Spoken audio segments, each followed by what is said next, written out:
Top ৫ small cap fund কোনগুলো? এই প্রশ্নটা আমাকে ১০০০ বারেরও বেশি করা হয়েছে। এখন এই বিষয় নিয়ে বাজারে অনেক ভিডিও আগেই রয়েছে। তাই আমি ভাবলাম আমিও একটা ভিডিও বানাই। কিন্তু যদি সাধারণ একটা ভিডিও বানাই তাহলে মনে হবে কোথাও না কোথাও থেকে তুলে এনেছি। তাই এই ভিডিওটাকে আমি একটু বিশেষ করে বানিয়েছি। কিভাবে বিশেষ বানিয়েছি? এই ভিডিওতে আমি আপনাদের শুধু বলব না কিভাবে স্মল ক্যাপ ফান্ড নির্বাচন করতে হয়। বরং এটাও বলব যে কেন স্মল ক্যাপ ফান্ড আপনার পোর্টফোলিওতে থাকা উচিত। অতীতে স্মল ক্যাপের ইতিহাস কেমন ছিল? আমাদের বিনিয়োগে স্মল ক্যাপের মোট গুরুত্ব কতটা?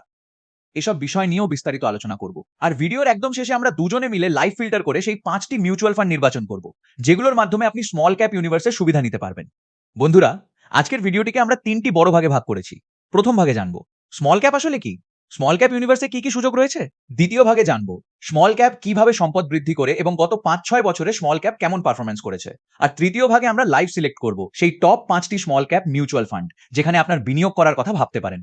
নমস্কার বন্ধুরা, আমি সঞ্জয় কথুরিয়া, সিএফএ, আপনার ফাইন্যান্স, বিজনেস এবং প্যাসিভ ইনকাম কোচ এবং প্রফিটস ফার্স্ট এর প্রতিষ্ঠাতা। আবারও নিয়ে এসেছি একটি অসাধারণ ভিডিও, এমন ৫টি স্মল ক্যাপ মিউচুয়াল ফান্ড যেগুলো আপনার পোর্টফোলিওতে থাকতে পারে। চলুন শুরু করি প্রথম অংশ দিয়ে। স্মল ক্যাপ কোম্পানি আসলে কি, আর ভারতে স্মল ক্যাপের সংজ্ঞা কি? এখন আপনারা স্ক্রিনে একটি চার্ট দেখতে পাচ্ছেন।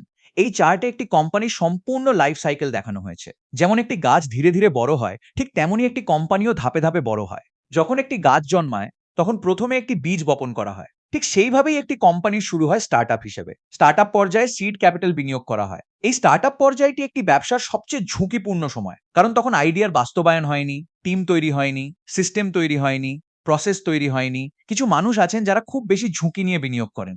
তারা এই ধরনের কোম্পানিতে সিড ক্যাপিটাল বিনিয়োগ করেন যাতে ভবিষ্যতে সেই গাছটি বড় হতে পারে। পরবর্তীতে এই ধরনের কোম্পানিতে ভেঞ্চার ক্যাপিটাল এবং প্রাইভেট ইকুইটি ফান্ডও বিনিয়োগ করে। কিন্তু একজন সাধারণ বিনিয়োগকারীর জন্য এই পর্যায়ে বিনিয়োগ করা অত্যন্ত ঝুঁকিপূর্ণ হতে পারে। স্টার্টআপের পর কোম্পানিটি মাইক্রো কোম্পানিতে পরিণত হয়, তারপর সেটি এসএমই স্মল মিডিয়াম এন্টারপ্রাইজে পরিণত হয়। এসএমই পর্যায়ে কি হয়? এই সময় ব্যবসা কিছুটা বড় হয়ে যায়, কিছু রাজস্ব রেভিনিউ আসতে শুরু করে, সিস্টেম তৈরি হয়, প্রসেস তৈরি হয়, ব্যবসার নিজস্ব গ্রাহক কাস্টমার তৈরি হয়ে যায়। অর্থাৎ তখন কোম্পানিটি একটি স্মল মিডিয়াম এন্টারপ্রাইজে পরিণত হয়। এই সময় কোম্পানি হয় গ্রাহকদের চাহিদা পূরণ করছে, নয়তো অন্য বড় বড় ব্যবসার business to business B2B partner হিসেবে কাজ করছে। এরপর কোম্পানি প্রবেশ করে স্মল ক্যাপ ক্যাটাগরিতে।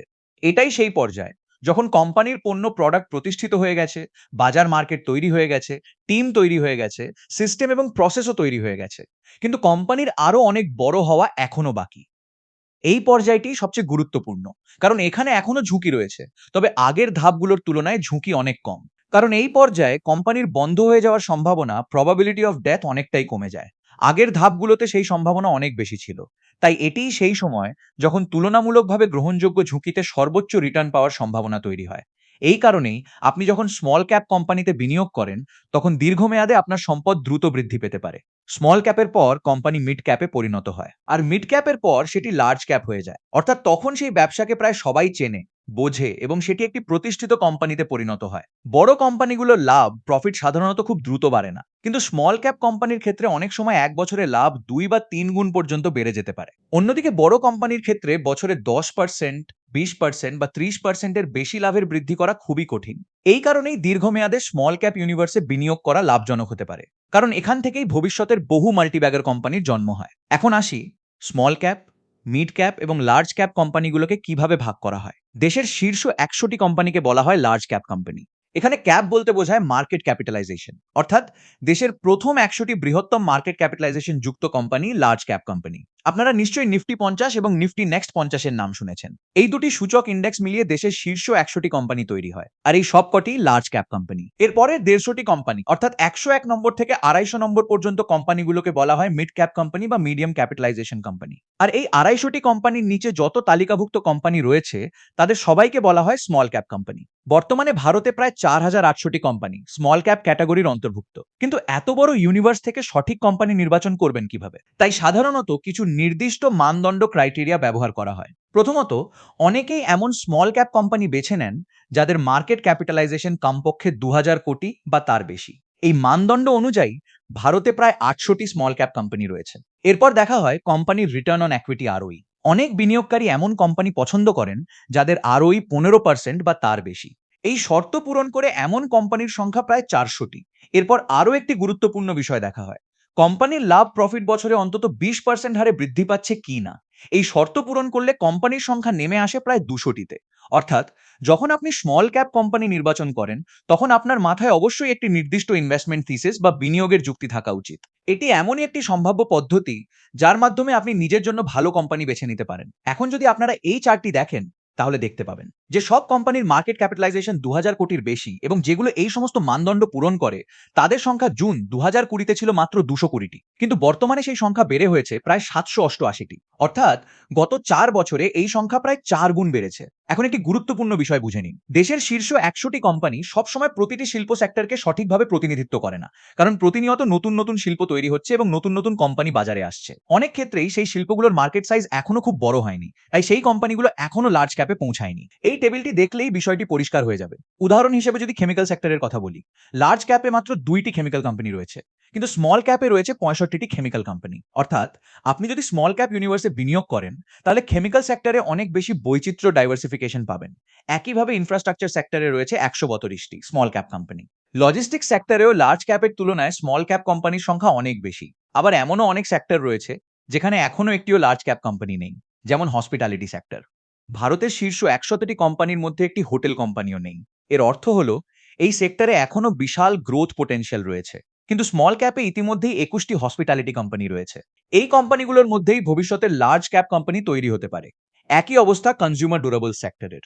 এই সেক্টরেও এখনো কোনো লার্জ ক্যাপ কোম্পানি নেই, কিন্তু স্মল ক্যাপে রয়েছে 18টি কোম্পানি। আবার ইলেকট্রিক্যাল সেক্টর এও লার্জ ক্যাপ কোম্পানি নেই, কিন্তু স্মল ক্যাপে রয়েছে 15টি কোম্পানি। আপনি যদি আরো গভীরে দেখেন তাহলে দেখতে পাবেন ভারতের সবচেয়ে বড় এসি কম্পোনেন্ট ম্যানুফ্যাকচারার এখনো লার্জ ক্যাপ নয়, বরং স্মল ক্যাপ কোম্পানি। দেশের সবচেয়ে বড় ওয়েলথ ম্যানেজার এখনো স্মল ক্যাপ। সবচেয়ে বড় চিলড্রেন্স হসপিটাল চেইন এখনো স্মল ক্যাপ। সবচেয়ে বড় ব্র্যান্ডেড লাগেজ ম্যানুফ্যাকচারার এখনো স্মল ক্যাপ। এমনকি দেশের অন্যতম বড় মিউচুয়াল ফান্ড ডিস্ট্রিবিউটর ও এখনো স্মল ক্যাপ কোম্পানি। অর্থাৎ এই সমস্ত কোম্পানির সামনে এখনো অনেক বড় হওয়ার সুযোগ রয়েছে।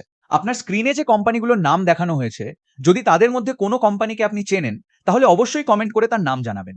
এখন যদি আমরা গত 5 বছরের তথ্য দেখি তাহলে দেখা যায় যে কোম্পানিগুলোর মার্কেট ক্যাপিটালাইজেশন 2 থেকে 3 গুণ হয়েছে। এমন লার্জ ক্যাপ কোম্পানি রয়েছে 37টি, অন্যদিকে স্মল ক্যাপ কোম্পানি রয়েছে 40টি। অর্থাৎ এই পর্যায় পর্যন্ত দুই ক্যাটাগরির পারফরম্যান্স প্রায় কাছাকাছি। কিন্তু এবার যদি আমরা এমন কোম্পানিগুলো দেখি যাদের মার্কেট ক্যাপিটালাইজেশন 3 গুণ থেকে 5 গুণ হয়েছে, তখন ছবিটা পুরো বদলে যায়। এই ক্যাটাগরিতে মাত্র 26টি লার্জ ক্যাপ কোম্পানি রয়েছে, কিন্তু স্মল ক্যাপ কোম্পানি রয়েছে 64টি। অর্থাৎ 3 গুণ থেকে 5 গুণ বৃদ্ধি পাওয়া কোম্পানির সংখ্যা স্মল ক্যাপে অনেক বেশি। এবার যদি 5 গুণেরও বেশি বৃদ্ধি পাওয়া কোম্পানিগুলোর দিকে তাকাই তাহলে মাত্র 6টি লার্জ ক্যাপ কোম্পানি রয়েছে যারা 5 গুণেরও বেশি রিটার্ন দিয়েছে, কিন্তু স্মল ক্যাপ কোম্পানি রয়েছে 60টি। অর্থাৎ এই চার্টটি পরিষ্কারভাবে দেখিয়ে দিচ্ছে যে সবচেয়ে বেশি গ্রোথ পোটেনশিয়াল রয়েছে স্মল ক্যাপ ইউনিভার্সে। এখন আপনারা আরেকটি চার্ট দেখতে পারেন। এই চার্টে 2014 থেকে 2024 অর্থাৎ গত 10 বছরের তথ্য দেখানো হয়েছে।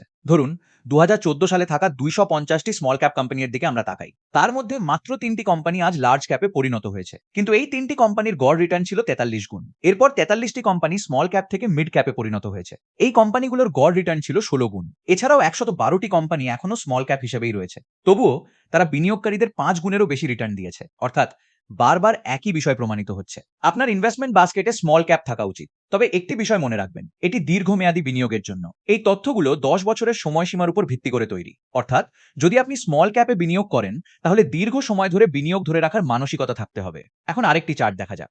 গত 10 বছরে নিফটি 100 অর্থাৎ ভারতের লার্জ ক্যাপ কোম্পানিগুলো প্রায় 14.7 সিএজিআর রিটার্ন দিয়েছে। অর্থাৎ আপনি যদি 10 বছর আগে 1 লক্ষ বিনিয়োগ করতেন তাহলে আজ সেই টাকা প্রায় 3.9 লক্ষ হয়ে যেত। অন্যদিকে নিফটি স্মল ক্যাপ ইন্ডেক্স একই সময়ে প্রায় 19.2 সিএজিআর রিটার্ন দিয়েছে। অর্থাৎ যদি আপনি 10 বছর আগে 1 লক্ষ বিনিয়োগ করতেন তাহলে আজ সেটি প্রায় 5.8 লক্ষ হয়ে যেত। অনেক বন্ধু আমাকে বলেন, স্যার স্মল ক্যাপ কোম্পানি তো এখন ওভারভ্যালুড হয়ে গেছে, কিন্তু বন্ধুদের কথা শোনার চেয়ে আমাদের ডেটার কথা শোনা উচিত। তাই চলুন দেখি ডেটা কি বলছে। যদি আমরা নিফটি 100 দেখি তাহলে তার বর্তমান price two earnings P/E ratio প্রায় 20.8। নিফটি মিড ক্যাপের P/E রেশিও প্রায় 25.6, কিন্তু নিফটি স্মল ক্যাপ 100 এর P/E রেশিও মাত্র 18.3। অর্থাৎ বর্তমানে তিনটির মধ্যে সবচেয়ে কম P/E রেশিও রয়েছে স্মল ক্যাপের। এমনকি যদি আপনি আরো বড় ইউনিভার্স অর্থাৎ নিফটি স্মল ক্যাপ 250ও দেখেন তাহলেও তার P/E রেশিও মাত্র 19.6। অর্থাৎ আজও স্মল ক্যাপ কোম্পানিগুলো লার্জ ক্যাপের তুলনায় তুলনামূলকভাবে আকর্ষণীয় ভ্যালুয়েশনে ট্রেড করছে। অন্যভাবে বললে বর্তমান মূল্যায়নের ভিত্তিতে স্মল ক্যাপ কোম্পানিগুলো এখনো যুক্তিসঙ্গত দামে রিজনেবল ভ্যালুয়েশন পাওয়া যাচ্ছে। তাহলে এখন পর্যন্ত আমরা তিনটি বিষয় বুঝে গেলাম। প্রথমত, স্মল ক্যাপ কোম্পানি আসলে কি। দ্বিতীয়ত, কেন স্মল ক্যাপে বিনিয়োগ করা উচিত এবং অতীতে এটি কি ধরনের রিটার্ন দিয়েছে। এখন আমরা ভিডিওর তৃতীয় এবং সবচেয়ে গুরুত্বপূর্ণ অংশে প্রবেশ করব। এবার আমি আপনাদের লাইভ দেখাব কিভাবে নিজের জন্য সঠিক স্মল ক্যাপ মিউচুয়াল ফান্ড নির্বাচন করবেন। আমি আপনাদের সঙ্গে বসেই পুরো নির্বাচন প্রক্রিয়াটি দেখাব, যাতে ভবিষ্যতে শুধুমাত্র ইউটিউবের উপর নির্ভর না করে আপনারা নিজেরাই তথ্য বিশ্লেষণ করে সিদ্ধান্ত নিতে পারেন। বন্ধুরা, এখন আমরা ভিডিওর সবচেয়ে গুরুত্বপূর্ণ অংশে চলে এসেছি। এখন আমি আপনাদের লাইভ দেখাব কিভাবে আমি নিজের জন্য একটি স্মল ক্যাপ মিউচুয়াল ফান্ড নির্বাচন করি। আপনারাও এই একই পদ্ধতি ব্যবহার করে ভবিষ্যতে নিজেরাই ফান্ড বেছে নিতে পারবেন। আমি এখানে টিকারটেপ প্ল্যাটফর্ম ব্যবহার করছি। এটি কোনো পেইড প্রমোশন নয়। আমি ব্যক্তিগতভাবে এটিকে একটি ভালো রিসার্চ প্ল্যাটফর্ম বলে ব্যবহার করি। প্রথমে আমরা স্ক্রিনার্স অপশনে যাব, তারপর মিউচুয়াল ফান্ডসে ক্লিক করব, এরপর স্টার্ট স্ক্রিনিং নির্বাচন করব। সবার আগে আমরা ইকুইটি মিউচুয়াল ফান্ড নির্বাচন করব, তারপর ক্যাটাগরি হিসেবে স্মল ক্যাপ ফান্ড বেছে নেব। এখন আমরা কিছু গুরুত্বপূর্ণ ফিল্টার যোগ করব। প্রথম ফিল্টার হবে 3 বছরের সিএজিআর, এর পাশাপাশি 5 বছরের সিএজিআর এবং 10 বছরের সিএজিআরও যোগ করব। শুধু সিএজিআর দেখলেই হবে না, এর সঙ্গে রোলিং রিটার্নও দেখা খুবই গুরুত্বপূর্ণ। কারণ আপনি যদি দীর্ঘমেয়াদে বিনিয়োগ করেন, তাহলে এমন একজন ফান্ড ম্যানেজার চাইবেন যিনি ধারাবাহিকভাবে কনসিস্টেন্টলি ভালো পারফর্ম করেন। যেমন ক্রিকেটে বীরেন্দ্র সেহওয়াগ কখনো অসাধারণ খেলতেন, কিন্তু রাহুল দ্রাবিড় প্রায় প্রতিটি ম্যাচেই ধারাবাহিকভাবে রান করতেন। একইভাবে বিনিয়োগের ক্ষেত্রেও ধারাবাহিক পারফরম্যান্স অনেক বেশি গুরুত্বপূর্ণ। এরপর আমরা রিস্কের দিক থেকে একটি গুরুত্বপূর্ণ বিষয় দেখব, ম্যাক্সিমাম ড্রডাউন। ম্যাক্সিমাম ড্রডাউন বলতে বোঝায় একটি ফান্ড অতীতে সর্বোচ্চ কত শতাংশ পর্যন্ত পড়ে গিয়েছিল। যারা খুব বেশি ওঠানামা সহ্য করতে পারেন না, তাদের জন্য এই বিষয়টি অত্যন্ত গুরুত্বপূর্ণ। এরপর আমরা আরেকটি গুরুত্বপূর্ণ রেশিও দেখব, সেটি হলো শার্প রেশিও। শার্প রেশিও আমাদের বলে দেয় একই পরিমাণ রিস্ক নিয়ে একটি ফান্ড কতটা রিটার্ন তৈরি করেছে, অর্থাৎ প্রতি ইউনিট রিস্কের বিপরীতে কতটা রিটার্ন পাওয়া গেছে। এই সমস্ত ফিল্টার যোগ করার পর আমাদের সামনে মোট 29টি স্মল ক্যাপ মিউচুয়াল ফান্ড চলে এসেছে। এখন আমরা এই সমস্ত তথ্য এক্সপোর্ট করে এক্সেল শিটে নিয়ে যাব। এখন এক্সেল শিট আমাদের সামনে খোলা আছে। এখানে আমরা দেখছি AUM, 3 বছরের রিটার্ন, এক্সপেন্স রেশিও, 5 বছরের রিটার্ন, 10 বছরের return, rolling return, maximum drawdown এবং শার্প রেশিও। এর পাশাপাশি আমি আরও একটি রেশিও তৈরি করি, যা সাধারণত খুব কম মানুষই ব্যবহার করেন। সেটি হলো rolling Returns total expense ratio. কারণ আমি জানতে চাই আমি ফান্ড ম্যানেজারকে যত টাকা ফি হিসেবে দিচ্ছি, তার বিনিময়ে আমি কতটা রিটার্ন পাচ্ছি। ধরুন কোনো ফান্ডের রোলিং রিটার্ন 35.5 এবং এক্সপেন্স রেশিও 0.68, তাহলে আমি 35.5কে 0.68 দিয়ে ভাগ করব। যে সংখ্যাটি বের হবে সেটি যত বেশি হবে, ফান্ডটি আমার কাছে তত বেশি কার্যকর হবে। এখন আমাদের কাছে সমস্ত গুরুত্বপূর্ণ রেশিও প্রস্তুত। এবার শুরু হবে আসল ফিল্টারিং প্রসেস। প্রথম নিয়ম হলো, যে ফান্ড কমপক্ষে 3 বছর পূর্ণ করেনি সেখানে আমরা বিনিয়োগ করব না। তাই 3 বছরের সিএজিআর কলামে যেসব ফান্ডের তথ্য ফাঁকা রয়েছে সেগুলো আমরা ডিলিট করে দেব। এইভাবে মোট 6টি ফান্ড বাদ পড়ে গেল। এখন আমাদের হাতে রইল 23টি ফান্ড। এরপর আমরা এই ফান্ডগুলোকে রোলিং রিটার্নের ভিত্তিতে হাইয়েস্ট থেকে লোয়েস্ট ক্রমে সাজিয়ে নেব। এরপর শুধুমাত্র টপ 15 ফান্ড রেখে দেব, বাকি সব ফান্ড বাদ দিয়ে দেব। এখন দ্বিতীয় ফিল্টার, ম্যাক্সিমাম ড্রডাউন। আমরা ম্যাক্সিমাম ড্রডাউন অনুযায়ী ফান্ডগুলোকে সাজাব। যেসব ফান্ড অতীতে সবচেয়ে বেশি পড়েছে সেগুলো রিস্ক তুলনামূলকভাবে বেশি, তাই সবচেয়ে বেশি ড্রডাউন থাকা 5টি ফান্ড আমরা বাদ দিয়ে দেব। এখন আমাদের হাতে বাকি থাকলো 10টি ফান্ড। এরপর আবার রোলিং রিটার্ন অনুযায়ী ফান্ডগুলো সাজাব। এবার আমরা দেখব রোলিং রিটার্নস এক্সপেন্স রেশিও, অর্থাৎ যে ফান্ড ম্যানেজারকে যত টাকা ফি দিয়েছি তার বিপরীতে তিনি আমাদের কতটা রিটার্ন দিয়েছেন। এই রেশিও অনুযায়ী টপ 5 ফান্ড নির্বাচন করব। এইভাবেই আমাদের ফাইনাল শর্টলিস্ট তৈরি হয়ে গেল। এখন এই 5টি ফান্ডই আমাদের নির্বাচিত small cap mutual fund universe. তাহলে বন্ধুরা, এইভাবেই আমাদের সামনে এমন 5টি মিউচুয়াল ফান্ড এসেছে যেগুলো অন্তত 3 বছর ধরে বাজারে রয়েছে, যাদের রোলিং রিটার্ন খুব ভালো, যাদের ম্যাক্সিমাম ড্রডাউন তুলনামূলকভাবে কম, যাদের শার্প রেশিও শক্তিশালী এবং যাদের ক্ষেত্রে আপনি ফান্ড ম্যানেজারকে যে এক্সপেন্স রেশিও দিচ্ছেন তার তুলনায় সবচেয়ে বেশি রিটার্ন পাওয়া গেছে। এখন দেখে নেওয়া যাক সেই top 5 small cap mutual fund. প্রথম fund, Tata small cap fund. এই ফান্ডের AUM প্রায় 10,000 কোটি। গত 3 বছরে এটি প্রায় 32 রোলিং রিটার্ন দিয়েছে। এছাড়া এর শার্প রেশিও ও বেশ শক্তিশালী, প্রায় 1.76। গত 5 বছরে এই ফান্ড প্রায় 35 কম্পাউন্ড রিটার্ন দিয়েছে। দ্বিতীয় ফান্ড, বান্ধন স্মল ক্যাপ ফান্ড। এই ফান্ডের AUM ও প্রায় 10,000 কোটি। এটি প্রায় 34.2 রোলিং রিটার্ন দিয়েছে। সবচেয়ে গুরুত্বপূর্ণ বিষয় হলো এই তালিকার মধ্যে সবচেয়ে ভালো শার্প রেশিও রয়েছে এই ফান্ডের। এর শার্প রেশিও প্রায় 2.26, অর্থাৎ রিস্কের তুলনায় সবচেয়ে ভালো রিটার্ন এই ফান্ডই দিয়েছে। তৃতীয় ফান্ড, এডেলওয়েস স্মল ক্যাপ ফান্ড। এই ফান্ডের AUM প্রায় 5,000 কোটি। এটিও গত কয়েক বছরে 30-এর বেশি রোলিং রিটার্ন দিয়েছে এবং অন্যান্য গুরুত্বপূর্ণ মানদণ্ডেও ভালো পারফরমেন্স করেছে। চতুর্থ fund, Invesco India small cap fund. এই ফান্ড প্রায় 31 রোলিং রিটার্ন দিয়েছে। এছাড়া এর শার্প রেশিও ও প্রায় 2 এর কাছাকাছি, অর্থাৎ রিস্ক ও রিটার্ন 2 দিক থেকেই এটি একটি শক্তিশালী ফান্ড। পঞ্চম fund, ITI small cap fund. এই ফান্ডও আমাদের সমস্ত ফিল্টার সফলভাবে অতিক্রম করেছে। রোলিং রিটার্ন, রিস্ক এবং এক্সপেন্স রেশিও এর ভিত্তিতে এটি টপ 5 এর মধ্যে নিজের জায়গা করে নিয়েছে। বন্ধুরা, এই পুরো নির্বাচন প্রক্রিয়া থেকে আমি আশা করি আপনারা একটি বিষয় পরিষ্কারভাবে বুঝতে পেরেছেন। কোনো মিউচুয়াল ফান্ড কখনোই শুধু রিটার্ন দেখে নির্বাচন করা উচিত নয়। একটি ভালো ফান্ড নির্বাচন করার সময় আরো অনেক বিষয় বিবেচনা করতে হয়, যেমন rolling return, maximum drawdown, sharp ratio, risk adjusted return, risk adjusted return. এই সবকিছু একসঙ্গে বিশ্লেষণ করেই সিদ্ধান্ত নেওয়া উচিত। এখন এমনও হতে পারে আপনি বললেন, স্যার আমি ম্যাক্সিমাম ড্রডাউনকে ভয় পাই না, আমার বেশি রিস্ক নিতেও সমস্যা নেই। সেক্ষেত্রে আপনার ইনভেস্টমেন্ট থিসিস আলাদা হতে পারে। আপনি তখন অন্য ধরনের ফিল্টার ব্যবহার করতে পারেন। কিন্তু সবচেয়ে গুরুত্বপূর্ণ বিষয় হলো, বিনিয়োগ কখনোই এলোমেলোভাবে করা উচিত নয়। প্রতিটি বিনিয়োগের পেছনে একটি পরিষ্কার ইনভেস্টমেন্ট থিসিস থাকা উচিত। এই 5টি মিউচুয়াল ফান্ড আপনি 2025 সালে স্মল ক্যাপে বিনিয়োগ করার জন্য বিবেচনা করতে পারেন এবং নিজের পোর্টফোলিওতে একটি শক্তিশালী স্মল ক্যাপ বাস্কেট তৈরি করতে পারেন।